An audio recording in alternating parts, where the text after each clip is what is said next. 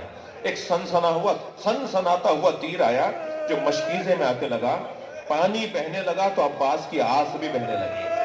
گھوڑے سے کہا اے رہوار اب میں اس قابل نہیں ہوں کہ خیمے کی طرف جاؤں. ایک مرتبہ گھوڑا مڑا تو سر پر گرز آ کر لگا. عباس گھوڑے سے زمین کی طرف آئے. جناب ام البنین فرماتی ہیں جب میرے عباس کے مصائب پڑھا کرو تو یہ ضرور بتایا کرو کہ اگر کوئی بلندی سے زمین پر گرے اور اس کے بازو نہ ہو تو کیسے. اجر و کمل اللہ, اجر و کمل اللہ. میرے مولا نے آواز دی, مولا میرا سلام آخر. مولا عباس کے آواز پر حسین چلے مگر یہ کہہ کر چلے میری کمر ٹوٹ گئی. عباس اب تمہارے جانے سے میری کمر ٹوٹ گئی. اور جب لاشے پر پہنچے ہیں تو عجیب منظر ہے. عزادارو آپ رو رہے ہیں, آپ کی آنکھوں میں آنسو ہیں. حضرت عباس کی شہادت میں 4 امتیاز ہیں جو کسی اور کی شہادت میں نہیں ہے. ایک امتیاز تو یہ ہے کہ دونوں بازو میرے مولا نے کٹوا دیے. دوسرا امتیاز یہ ہے کہ آنکھ میں تیر لگا ہے. تیسرا امتیاز یہ ہے کہ سر پہ گرز لگا ہے. چوتھا امتیاز یہ ہے کہ لاشا خیمے نہیں آیا ہے. لاشا واحد لاشا ہے جو حسین چھوڑ کر آئے, باقی سارے لاشیں لے کر آئے میرے مولا. یہ چاروں امتیازوں کے بارے میں سنیں گے میرے رونے والے میرے عزادار ساتھی. جو بازو کٹوا دی ہے نا وہ اس لیے کہ میں نے ان ہاتھوں سے پانی کو ہاتھ لگایا. میں ان ہاتھوں کو ہی کٹوا دوں گا جنہیں پانی کی تراوٹ محسوس ہوئی. آنکھ میں تیر اس لیے لگا کہ ان آنکھوں سے حسن کے جنازے پہ تیر لگتا دیکھا. سر پہ گرز اس لیے قبول کیا کہ میں نے بابا کے سر پہ تلوار لگتی دیکھی. اور عزاداروں لاشا اس لیے خیمے نہ جانے دیا, مولا میرا لاشا خیمے نہ لے جائیے گا, میرا لاشا یہیں چھوڑ دیجیے گا, میرا لاشا خیمے نہ لے جائیے گا. کیوں؟ اس لیے کہ کل اگر سکینہ نے کہا کہ سب کے لاشیں تو آئے میرے بابا کا لاشا نہیں آیا, تو کم سے کم سکینہ کو سہارا ہو کہ جہاں میرے بابا کا لاشا نہ آیا وہاں میرے چچا کا لاشا بھی نہ. ماتم حسین.